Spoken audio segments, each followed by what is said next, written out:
Hello everyone, management मंत्रा के इस video में आप पढ़ेंगे मटेरियल रिक्वायरमेंट प्लानिंग एमआरपी। तो नेक्स्ट आप देखते हैं इससे रिलेटेड कौन कौन से टॉपिक आप इस वीडियो में पढ़ने वाले हैं। तो फर्स्ट आता है इसका क्या मीनिंग होता है, इसके ऑब्जेक्टिव, प्रोसेस, एडवांटेजेस और डिसएडवांटेजेस। इनको डिटेल में देखने से पहले डिस्क्रिप्शन में आप मटेरियल मैनेजमेंट से रिलेटेड डिफरेंट टॉपिक्स पे वीडियो देख सकते हैं। वीडियो अच्छा लगे तो प्लीज़ लाइक कीजिए, चैनल को सब्सक्राइब कीजिए और कमेंट कीजिए। और किसी टॉपिक पे वीडियो चाहिए तो आप कमेंट कर सकते हैं। फर्स्ट हम देखते हैं what is material requirement planning MRP.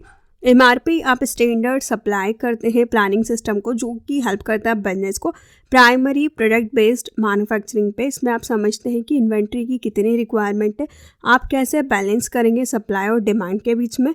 और कोई भी बिजनेस उसको यूज़ करता है एमआरपी सिस्टम को, जिसमें आप सबसेट को देखते हैं सप्लाई चेन मैनेजमेंट सिस्टम को, कि कैसे आप एफिशिएंटली तरीके से इन्वेंट्री को मैनेज कर सकते हैं, कैसे आप शेड्यूल करेंगे प्रोडक्शन को, कैसे आप डिलीवरी करेंगे राइट प्रोडक्ट की राइट टाइम पे और कम से कम कॉस्ट में। एमआरपी मटेरियल रिक्वायरमेंट प्लानिंग एक इन्वेंट्री मैनेजमेंट सिस्टम होता है। ये कम्प्लीटली डिजिटली होता है, क्योंकि इसमें आप कंप्यूटर बेस्ड प्लेटफॉर्म का यूज़ करते हैं। इसको डिज़ाइन किया जाता है ताकि आपकी इन्वेंट्री की एफिशिएंसी को और इंक्रीज़ किया जा सके। आप एस्टिमेट कर सके कि रॉ मटेरियल की कितनी क्वांटिटी रखनी है, कैसे आप टाइमली डिलीवर करेंगे, उसकी आप शेड्यूलिंग करते हैं। तो मटेरियल रिक्वायरमेंट प्लानिंग आपको पूरे इन्वेंट्री की प्लानिंग करने में, मटेरियल की प्लानिंग करने में हेल्प करता है कि आप डिमांड सप्लाई के अकॉर्डिंग उसकी प्लानिंग कर सकते हैं। नेक्स्ट हम देखते हैं कि क्या ऑब्जेक्टिव्स होते हैं एमआरपी के। एमआरपी इन्वेंट्री मैनेजमेंट सिस्टम, इसके मेनली 3 प्राइमरी ऑब्जेक्टिव होते हैं इसके सॉफ्टवेयर को जब भी हम यूज़ कर रहे हैं। तो फर्स्ट आता है इंश्योर करना कि रॉ मटेरियल अवेलेबल हो जब भी आपको प्रोडक्शन करना है, और जब भी कंज्यूमर की डिमांड आए तब आप उसको प्रोडक्ट रेडी रहे, आप उसको डिलीवर कर सकें। सेकेंड आता है कि आप कैसे रॉ मटेरियल की कॉस्ट को कम कर सकते हैं और फिनिश प्रोडक्ट के लेबल को किसी भी स्टोर में देख सकते हैं। आप ऑर्गेनाइज करते हैं मैन्युफैक्चरिंग को, डिलीवरी के शेड्यूल को देखते हैं ताकि आप परचेसिंग की एक्टिविटी को कर सकें।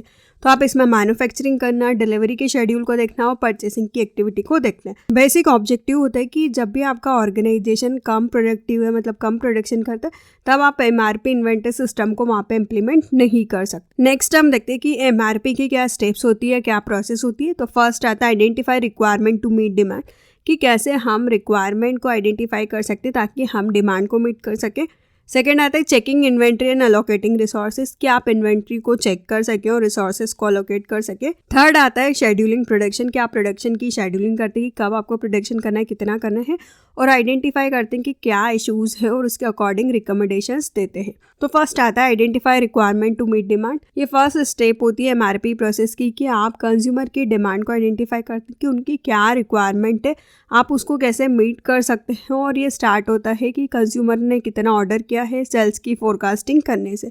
फिर आप यूज़ करते हैं बिल ऑफ मटेरियल को, जो भी आपको रिक्वायर्ड होता है प्रोडक्शन के लिए।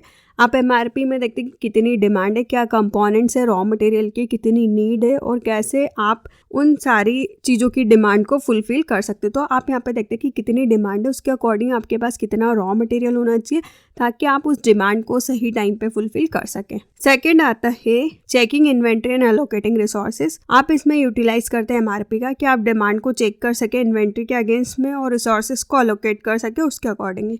तो आप इसमें देखते हैं कौन से आइटम्स आपके स्टॉक में है, स्पेशली कौन सी चीज़ें इंपॉर्टेंट है डिफरेंट लोकेशंस के अकॉर्डिंग। साथ में आप देखते हैं कि क्या स्टेटस है आइटम्स का, क्या विजुअलिटी है, कैसे आप उनको अलोकेट कर रहे हैं इन आइटम को फिजिकली या किसी भी वेयर हाउस में, कैसे आप ट्रांजिट करेंगे, क्या ऑर्डर है और कैसे ऑर्डर होगा।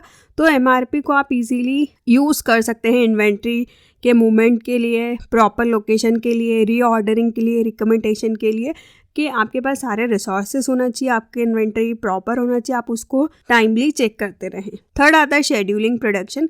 इसमें आप मास्टर प्रोडक्शन शेड्यूल को देखते हैं कि किस टाइम पे आपका कितना प्रोडक्शन होना चाहिए। ये सिस्टम डिटरमाइन करता है कि आपका कितना टाइम लग रहा है, कितनी लेबर लग रही है हर स्टेप में, और आपका प्रोडक्शन कितना देरी से चल रहा है या फिर टाइम पे चल रहा है।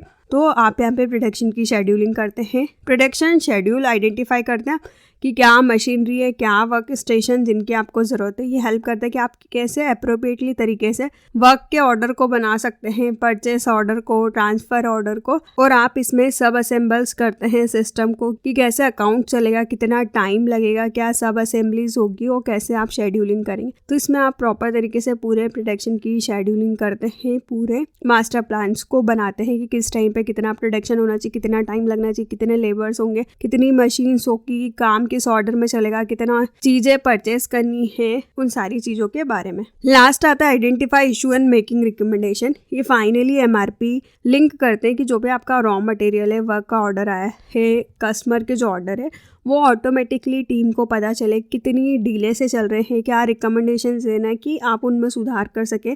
ऑटोमेटिकली मूविंग प्रोडक्शन कितना हो रहा है, कितनी चीज़ें आ रही है, कितनी चीज़ें जा रही है, और आप उनको एनालाइज करते हैं ताकि आप देख सकें कि प्लान में क्या चेंजेस करने की ज़रूरत है, क्या एक्सेप्शंस आ गए हैं जिनको हटाना है, ताकि आप प्रोडक्शन को और अच्छी तरीके से कर सके। नेक्स्ट आता है कि क्या एडवांटेजेस होते हैं MRP के। फर्स्ट आता है मेंटेन लो इन्वेंट्री लेवल, कि आप इसमें इन्वेंट्री के लेवल को कम मेंटेन करके रखते हैं। सेकंड आता है reduction of associated cost through material planning, आप इसमें देखते हैं कि आप कैसे कॉस्ट को कम कर सकते हैं जो भी मटेरियल प्लानिंग में इन्वॉल्व है। आप इसमें इंश्योर करते हैं कि आप कैसे कैपेसिटी को यूटिलाइज कर सकते हैं, क्या एक्सटेंसिवली तरीके से आप ट्रैक करेंगे, क्या इन्वेंट्री के पीसेस हैं, क्या चीज़ें आ रही है, क्या चीज़ें जा रही है, कैसे आप वेयरहाउसिंग की कॉस्ट को कम कर सकते हैं, कैसे आप पूरे ऑर्गेनाइजेशन की ग्रोथ कर सकते हैं, शेड्यूल करते हैं कि आप प्रोडक्ट को कैसे शिप करेंगे और कैसे डिलीवरी देंगे। तो ये कुछ एडवांटेजेस है। नेक्स्ट आता है कि क्या डिसएडवांटेजेस होते हैं MRP के। फर्स्ट आता है reliance on the precious input information, कि जो भी आपके पास इनपुट इन्फॉर्मेशन आई है जो कि इम्पॉर्टेंट है, आप उस पर भरोसा करते हैं। इसमें शेड्यूलिंग डिले हो सकती है, रॉन्ग ऑर्डर क्वांटिटी लिखा सकती है, इनएफिशिएंट तरीके से आप चीज़ों को ट्रैक कर रहे हैं, इन्फॉर्मेशन को ट्रैक कर रहे हैं, आपका सिस्टम सही तरीके से काम नहीं कर रहा है, सही इनपुट्स आपने नहीं दिए। आपको इसमें रोबस्ट डेटाबेस को मैनेज करने की ज़रूरत होती है। इसमें आपको प्रॉपर सिस्टम को यूज़ करने की ज़रूरत होती है, ऑर्डर तरीके से प्रॉपर ट्रेनिंग की ज़रूरत होती है। ये सिस्टम बहुत कॉस्टली होते हैं, चीप नहीं होते, इसमें आपको कैपिटल इन्वेस्टमेंट की ज़रूरत होती है। तो ये कुछ डिसएडवांटेजेस होते हैं मटेरियल रिक्वायरमेंट प्लानिंग के और इसके सिस्टम के। तो इस वीडियो में आपने पढ़ा कि MRP क्या होता है, इसका मीनिंग, ऑब्जेक्टिव, प्रोसेस, एडवांटेजेस और डिसएडवांटेजेस। वीडियो अच्छा लगे तो प्लीज़ लाइक कीजिए, चैनल को सब्सक्राइब कीजिए और कमेंट कीजिए। और किसी टॉपिक पर वीडियो चाहिए तो आप कमेंट कर सकते हैं। Thank you.